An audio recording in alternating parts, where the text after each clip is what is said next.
নমস্কাৰ, মই চিকিৎসক পৰাগ হাজৰিকা। আজি আপোনালোকৰ মাজলৈ এক নতুন শিতান লৈ আহিছোঁ, যিটো শিতানে আপোনালোকক অতিশয় আনন্দিত কৰিব। আজি আপোনালোকৰ মাজত এনেকুৱা এক শিতান, যিটো শিতানে যে আমি ক'ব পাৰোঁ যে আমি যি সময়ত নিজৰ খাদ্য, বাসস্থান আৰু সাজপাৰৰ কাৰণে এক অতিশয় চিন্তিত হৈ আছোঁ, আৰু বৰ্তমান যিটো বিশ্বত কৰোণা ভাইৰাছে বা ক'ভিড-19 এক আতংকময় পৰিৱেশ কৰি তুলিছিল।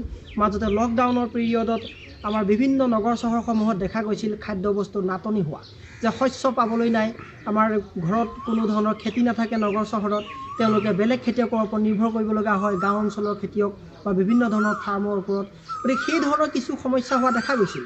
কিন্তু আজি সেই সমস্যাৰ এক নাশ কৰিবৰ কাৰণে, সেই সমস্যাৰ পৰা উদ্ধাৰ পাবৰ কাৰণে আমি এনেকুৱা এটা শিতান লৈ আহিছোঁ। আৰু বৰ্তমান মই উপস্থিত আছোঁ হাতীগাঁও LMB পথৰ এক বিশেষ ব্যক্তিৰ ঘৰত, যিজন ব্যক্তি এক পৰিৱেশ বিজ্ঞানী, আৰু তেখেতে নিজেই ঘৰতেই 3তলা বিল্ডিঙৰ ওপৰত এক সুন্দৰভাৱে শস্য উৎপাদন কৰিছে, আৰু নিজৰ বিল্ডিঙৰ ওপৰত এটা মাছ, বিজ্ঞানসন্মতভাৱে মাছ পুহিছে, মাছ খাই সম্পূৰ্ণ জৈৱিকভাৱে। আৰু যি খেতি কৰিছে তেওঁ কেঁচুসাৰ আছে, তেওঁলোকৰ যি ভাৰ্মি কম্পোষ্ট বুলি কওঁ আমি, সেই ধৰণৰ এক পৰিৱেশগতভাৱে তেওঁ ৰিচাৰ্চ কৰি পেলাই এনেকুৱা ধৰণৰ কাম কৰি আছে।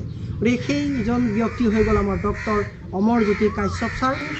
আপোনালোকক মই চিনাকি কৰি দিব ওলাইছোঁ। আমাৰ মাজত আছে doctor Amarjyoti Kashyap sir. Sir, আপোনাক স্বাগতম জনাইছোঁ। হয়, আজি আমি জানিব বিচাৰিম যে আমি অসমবাসী ৰাইজলৈ এটা বাৰ্তা দিব বিচাৰিছোঁ যে বৰ্তমান আপুনি আপোনাৰ ঘৰত যি ধৰণে এই জৈৱিকভাৱে যিটো খেতি কৰিছে, ইমান সুন্দৰকৈ যে 3তলা বিল্ডিঙৰ ওপৰত, যে সকলো সময়ত এইটো এটা সকলো ঠাইতে সম্ভৱ নহয়, যে এই যিটো আপোনাৰ ধাৰণা জৈৱিকভাৱে খেতি কৰাৰ, এই প্ৰথম ধাৰণাটো আপোনাৰ মনলৈ কেনেকৈ আহিলে ছাৰ? আচলতে মই গোটেই কথাখিনি পেলনীয়া জাবৰৰ নিষ্কাশনৰ লগত জড়িত। মই 2004 চনৰ পৰাই মই গোটা আৱৰ্জনাৰ বিষয়ত মই গৱেষণা কৰি আছোঁ। আৰু তেতিয়া মই পেলনীয়া আমাৰ ঘৰৰ পৰা নিতৌ যিখিনি আমাৰ জাবৰ ওলায়, সেই পেলনীয়া জাবৰৰ নিষ্কাশনৰ কৰি পেলাই তাৰ পৰা মই এটা ৱেষ্ট এচিমিলেটৰ ডেভেলপ কৰিছোঁ। তাত আজি জাবৰ পেলালে কালিৰ পৰা আমি এটা পানী পাওঁ। সেই পানীটোক আমি জৈৱিক সাৰ আৰু জৈৱিক কীট প্ৰতিৰোধক হিচাপত ব্যৱহাৰ কৰিব পাৰোঁ।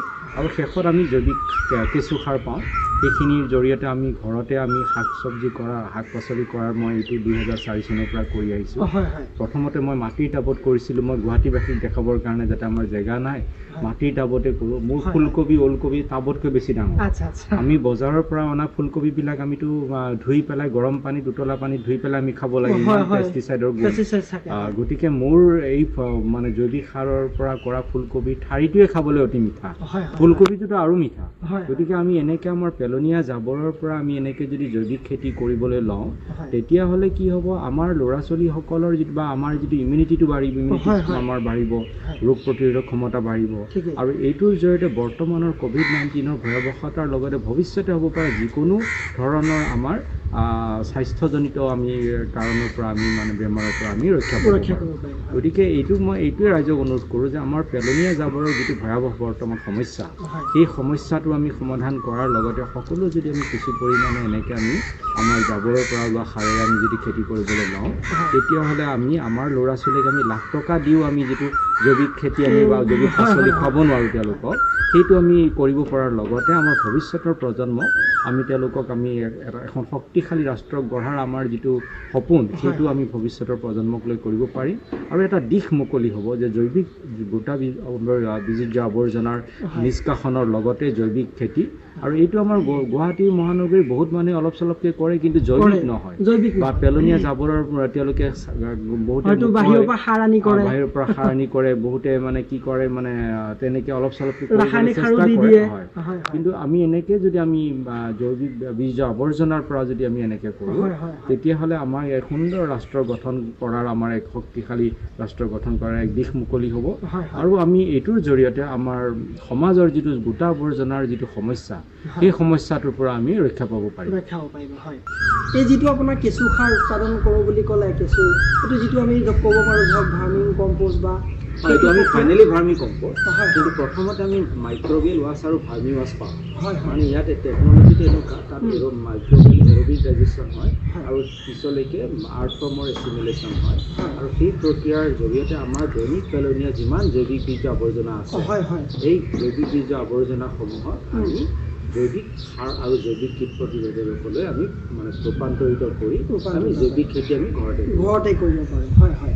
আৰু ইয়াতে আপোনাৰ দেখিলোঁ যে এই বিল্ডিঙৰ ওপৰত এই যিটো পুখুৰী বনাইছে এটা বিজ্ঞানসন্মতভাৱে, ইয়াতেতো আপুনি মাছ জীয়াই।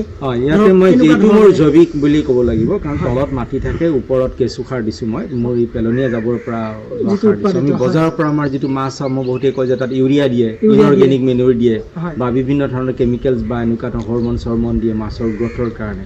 এইটো মোৰ সম্পূৰ্ণ জৈৱিক মানে পুখুৰী, তাতে আপোনাৰ মানে মই কাৱৈ মাগুৰ আদি মাছ দিছোঁ। গতিকে যোৱা মই লকডাউনৰ সময়ত প্ৰায় 10 কেজিমান মাছ মই ধৰি খাইছোঁ।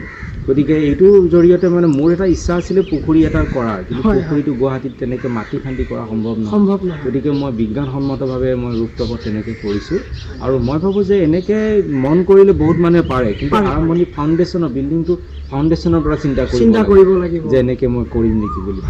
আৰু তেতিয়াহ'লে ধৰক আমি ঘৰতে যদি মাছ শাক চব্জি পাওঁ তেতিয়াহ'লে আমাৰতো বহুতখিনি আমাৰ মানে আমি তাকো আৰু অৰ্গেনিক এটা সুস্বাস্থ্যকৰ খাদ্য খাব পাৰোঁ। নিউট্ৰিচনেল ভেলুটো বহুত বেছি আছে, টেষ্টি, লগতে খুব টেষ্টি, মিঠা, বহুত মিঠা খাবলৈ, শাকে হওক চব শাক পাচলি মাছ চব মিঠা খাবলৈ।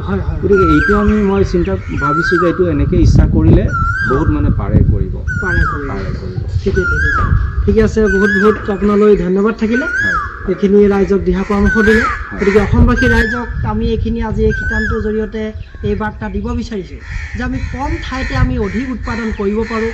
বিশেষকৈ নগৰ চহৰসমূহত ছাৰে কোৱাৰ ধৰণে যে জৈৱিকভাৱে আমি ঘৰতে মাছ শাক পাচলি উৎপাদন কৰি যদি আমি এই ধৰণে আগবাঢ়ি যাওঁ, আমাৰ নৱপ্ৰজন্মক এক আদৰ্শ আৰু এক নতুন ৰাষ্ট্ৰ গঢ়া দেখি আমি আগবাঢ়ি যাবলৈ সক্ষম হ'ম। গতিকে এই ধৰণে আমি চিন্তা চৰ্চা কৰোঁ, আপোনালোকে আগবাঢ়ি আহক এক নতুন ৰাষ্ট্ৰ গঢ়া দেখি। গতিকে আজিলৈ এইখিনি আছিল আপোনালোকৰ মাজত। নিশ্চয় ভিডিঅ'টো আপোনালোকে ভাল পাব। প্লিজ লাইক কৰি দিব, এটা কমেণ্টছ কৰি জনাব কেনেকুৱা পাইছে, আৰু 10জনলৈ শ্বেয়াৰ কৰক, এক অনুপ্ৰাণিত কৰাওক সকলোকে আপোনাৰ সৈতে। যিসকলে ছাবস্ক্ৰাইব কৰা নাই আমাৰ চেনেলটো, প্লিজ ছাবস্ক্ৰাইব কৰি দিব। আজিলৈ আহিছোঁ, ধন্যবাদ। জয় আই অসম।